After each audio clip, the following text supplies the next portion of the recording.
Hi, I'm Joel, 40, and my family blocked me the day after Christmas because I wouldn't co-sign a loan for a boat I wasn't even invited to ride. It started with a text that dinged while I was refilling my daughter's juice box. $8,000 needed by end of day. Just a signature. Easy. You have great credit. Merry Christmas! That was from my sister. No hello. No, how was your day? Just an invoice with tinsel. My mom followed up half an hour later, while we were still picking at the leftover pie. Your sister's been through a lot. Don't be selfish. It won't cost you anything. Classic line. She'd said the same thing when I covered a rental deposit, a vet bill, and that time I found out I was the emergency contact for my brother's ex-girlfriend's dog. But this one hit different. My daughter Nina had just turned 7. We'd spent Christmas Eve baking cookies and watching old-school Rudolph. She'd written Santa a note in purple marker and set it under a single gingerbread man with one leg already snapped off. Her world was small and sweet. Mine used to be. Then I kept handing out pieces of it to people who said, "It's just temporary."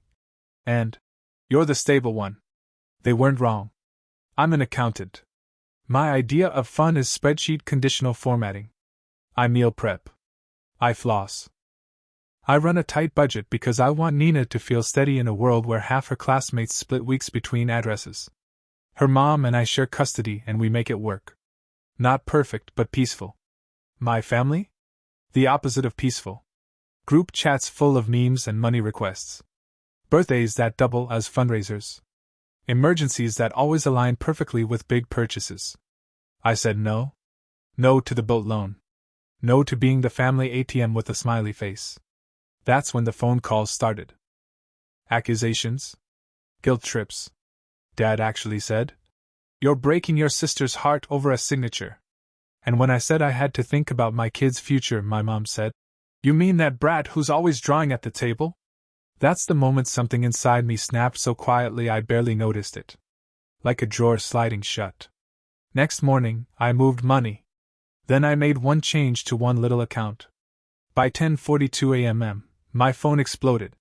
Missed calls. Messages. Group chat pinging like a slot machine. They thought I'd made a mistake. They hadn't realized I was finally, permanently done. The group chat meltdown began with my brother Darren. "Bro, WTF? You froze the joint emergency fund?" For question marks. Followed by the explosion emoji. Classic Darren. I didn't reply. Then came my mom, typing like she was being chased by a bear. "Joel! Call me now. Your father is livid. This is not how family behaves." Funny, because when my daughter was in the ER last spring with a broken wrist, they were all at brunch. Not one called to check on her. I remember scrolling the chat while she slept next to me, her arm in a cast, and seeing 14 unread messages about Darren's new side hustle selling premium scented cutting boards. No joke. Lavender oak. It failed in 2 weeks. So no, I didn't call. I sat at the kitchen table, coffee in one hand, watching Nina build an elaborate fort out of couch cushions and old towels. She'd claimed it was a reading palace, and she asked if she could bring her plushy army inside for protection. Of course, I told her. Palace guards need snuggles too. My phone buzzed again. This time it was a voicemail from my dad. "I don't know what your problem is, Joel. This stunt is selfish. Your sister's boat is not a toy, she's finally investing in herself. And you're throwing a tantrum because you feel unappreciated? Newsflash. Life's not about appreciation. You do what's right. Always have. Until now." That last part actually made me laugh. Doing what's right had cost me thousands over the years. There was the time I co-signed Darren's first truck. He missed 3 payments. I ended up selling my own car to avoid credit damage. Or the time I let my sister stay. Just for a week. After her 3rd breakup. She lived in my guest room for 6 months, left a permanent wine stain on the carpet, and a ratty curling iron burn on the bathroom sink. Each time, I told myself it was temporary. That family was supposed to be messy. That my kid would one day be proud of me for being generous. But standing in the kitchen that morning, watching Nina tape a cardboard sign that read, Do not enter except for Dad. I realized, none of that mattered as she grew up thinking love meant getting drained dry. That's why I froze the account. And why I opened a new one. Just me and Nina on the form. I named it the Fort Fund. For emergencies, yes. But also for dreams she hasn't even had yet. They showed up on my doorstep an hour later. My parents, both in their Sunday church clothes even though it was Wednesday. My dad in his stiff khakis, belt cinched like a threat. My mom with her hair curled just so, holding a beige purse like it was an exhibit in a courtroom trial. I saw them through the front window while Nina was still inside her blanket fort, humming something off-key. I opened the door before they could knock. Not out of politeness, just wanted to keep them from waking the palace guards. My dad didn't even say hello. What the hell is this, Joel? Morning, I said, leaning against the doorframe. You froze the account, he barked. That was a family emergency fund. Family. Not your personal piggy bank. My mom jumped in, voice tight and theatrical. How do you think this looks, Joel? To the rest of the family? Darren is humiliated. Kayla was sobbing this morning. She was at the boat dealership. That sentence just sat there, absurd and sticky. Sobbing at the boat dealership. I repeated. Wow. I bet they handed her tissues monogrammed with anchors. This isn't funny, Dad snapped. Didn't say it was. Mom narrowed her eyes. You're being cruel. Vindictive. No, I said. I'm being clear. I stepped out onto the porch, shutting the door behind me gently so Nina wouldn't hear. You only call when you need something. You didn't check on Nina when she was sick. You skipped her birthday last year, again. But the second I stopped funding the family fun factory, suddenly I'm heartless? That money wasn't just for us, Mom said, voice rising. It was for all of us. For future emergencies. It was never for Nina, I said. Not once. Not when her bike got stolen, not when I asked for help with her tutoring last year, not even when her school field trip got cancelled because I couldn't cover the extra fee. Dad snorted. You make good money. I make okay money. I make budgeted money. I make stretch it and pray the tires last another month money. She's your daughter, Mom said flatly. Your responsibility. Exactly, I said. So I'm taking care of her. Which means I'm no longer taking care of grown adults who want boat loans and brunch money and call that love. A silence fell. It wasn't dramatic. It was just empty. Like standing in a grocery store aisle after the music shuts off. Dad looked at me like he didn't recognize the man in front of him. Maybe he didn't. Maybe I didn't either. You've changed, he said finally. I didn't disagree. I just said, yeah, I have. Then I turned around, walked back into the house, and left them standing there, two people who used to run my world and now didn't even know how to knock. The group chat went quiet for 12 full hours. That should have been a warning. The silence was their way of regrouping. Strategizing. Deciding who would be the most neutral sibling to reach out next. Like I hadn't grown up in that house and learned to read their patterns like blueprints. At 7:53 the next morning, I got the next volley. Kayla. She'd been the golden child since age 6 when she won a regional spelling bee and my mom declared her a natural star. She has 2 degrees, 0 jobs, and more adventures than I can count. The text came in with faux sweet frosting. Hey Joel! I just want to clear the air a little. I think there's been a huge misunderstanding. The account is for all of us, remember? Not just Mom and Dad. It's about safety. And trust. So maybe you can just unlock it until we sort things out. Love you. Love you. I stared at that for a long second, sipping coffee that tasted burnt and perfect. I didn't reply. She followed up 5 minutes later. Darren's losing it. He's saying you're having a breakdown. We're worried. Just tell us what's going on. I laughed. I actually laughed. They always defaulted to. He's not well. The second I stopped being useful. Not he's tired, not he's busy, not he's parenting alone through a pandemic and a recession. No. Breakdown. Because heaven forbid I make a boundary without a diagnosis. So I texted back. I'm fine. So is Nina. The account was my money. I moved it. I've started saving for my kids' future.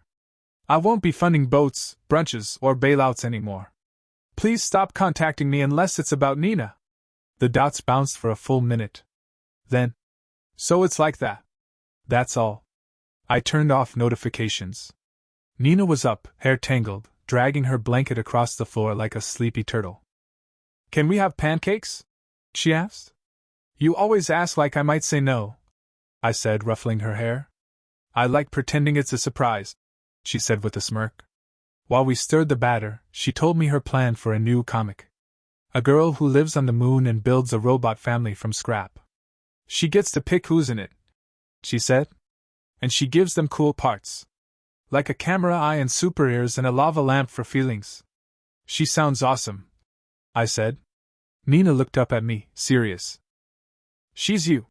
Just in space. I didn't cry, but it was close. I made the pancakes into funny shapes. She made the syrup a mess. And somewhere between the fourth chocolate chip smiley face and the syrup volcano, I realized something.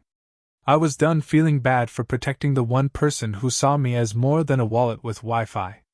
3 days later, I got a letter. Not an email. Not a text.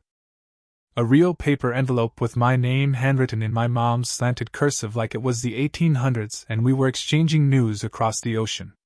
Inside, 3 pages. Typed. Double-spaced. 11-point Times New Roman. A formal statement of grievances, basically.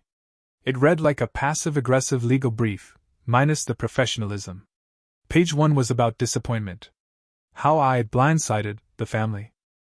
How they'd always believed in my potential, and expected better behavior from someone who'd once been so promising. Promising. Like I was a startup that failed to IPO. Page 2 was the guilt trip. Classic lines like, do you think we had it easy raising 3 kids? We sacrificed everything to give you piano lessons and a backyard. Your father gave up golf for a year when money was tight. Golf. Apparently, my childhood was sponsored by 9 irons and entitlement. Page 3 was the threat. Not financial, emotional. We are reconsidering what place you and your child have in this family. Not Nina, not our granddaughter. Just your child. I folded the letter back into the envelope and slid it into the junk drawer with expired coupons and an old garage door remote that no longer worked. Then I poured myself a glass of water, sat on the porch, and watched Nina ride her second-hand bike in crooked circles around the driveway, her shoelaces trailing like streamers.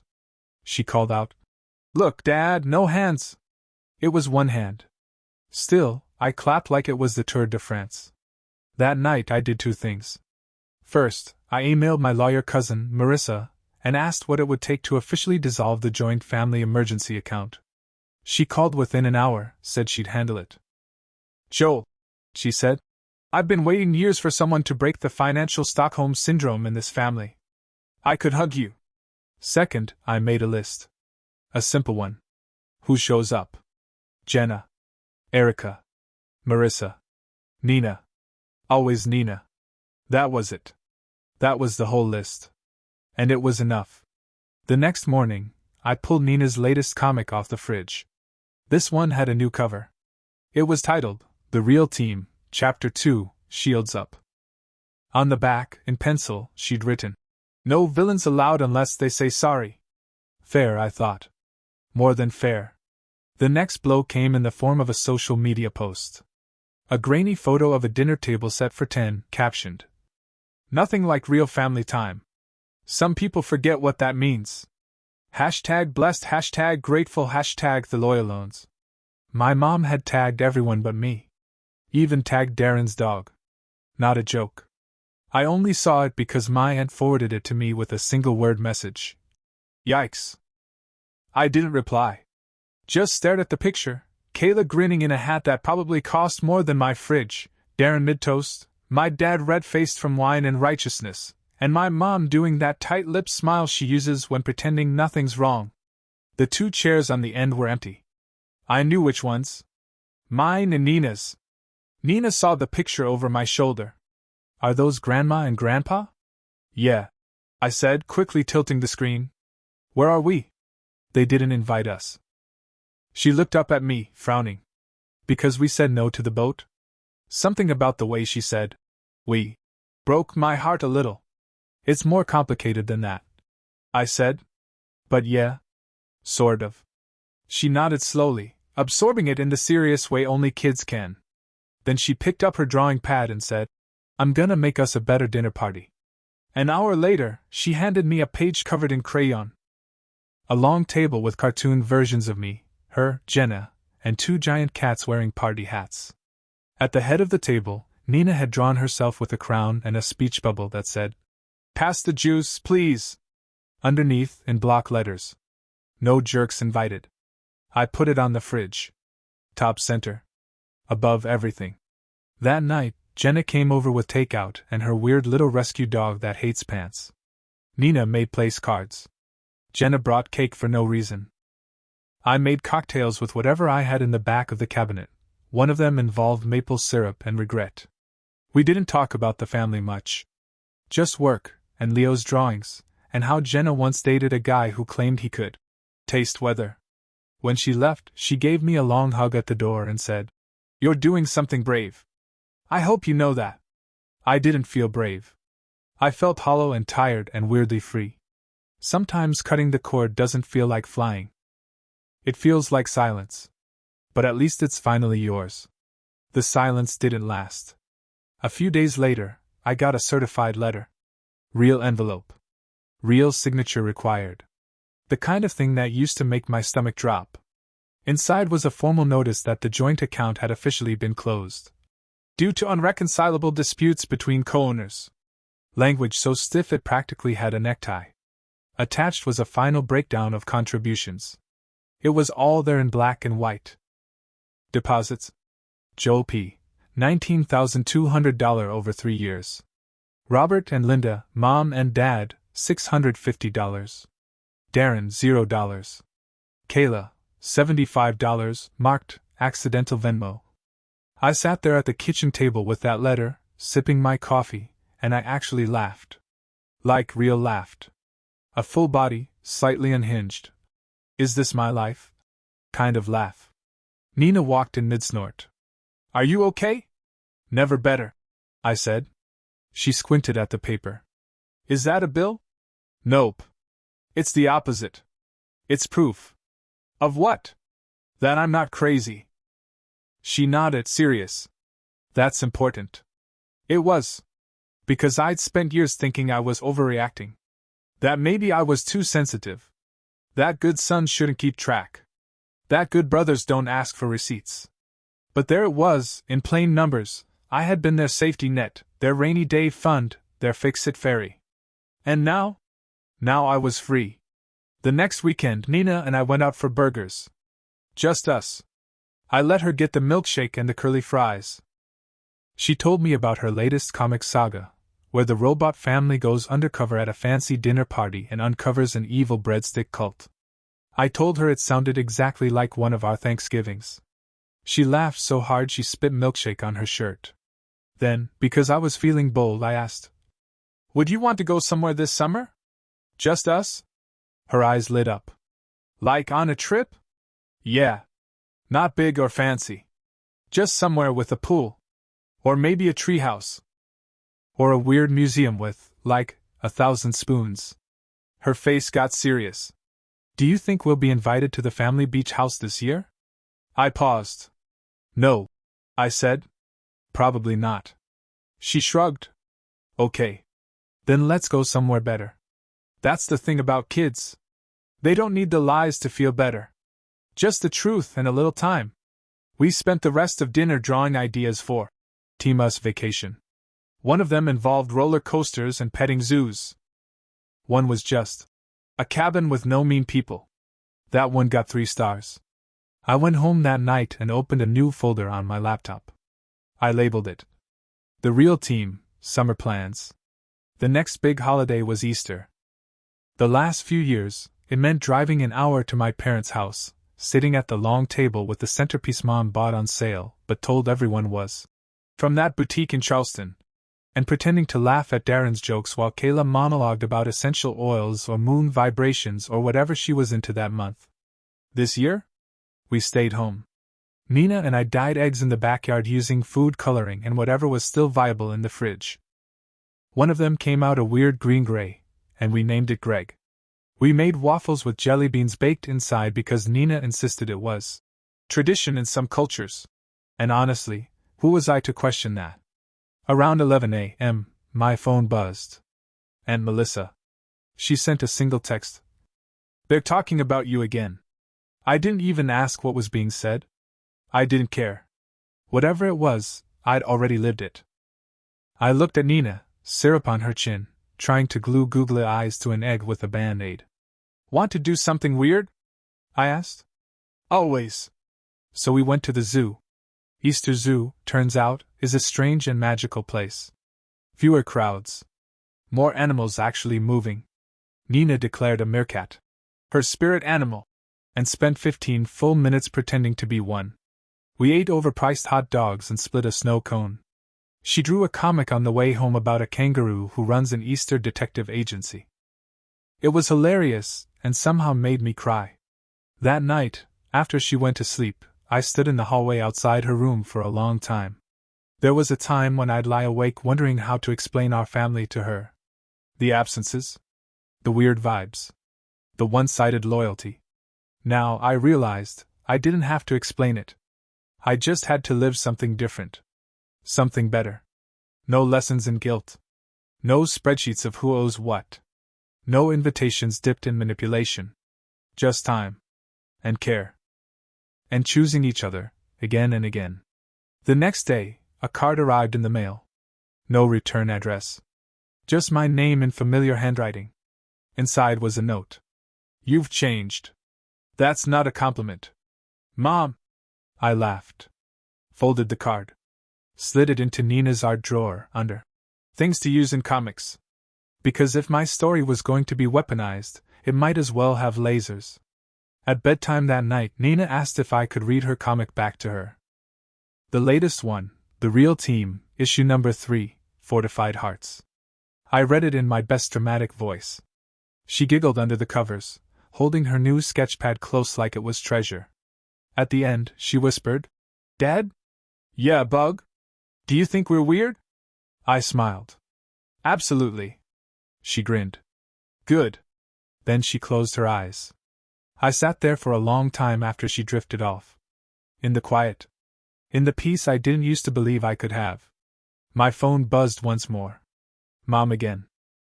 Voicemail. I deleted it without listening. Then I turned off the light, walked into the living room, and looked at the comics still taped to the fridge. The Real Team. No more bad guys. No more loans disguised as love. No more chairs left open for people who never planned to show.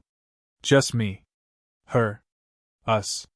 And for the first time in my life, it was enough. It was everything.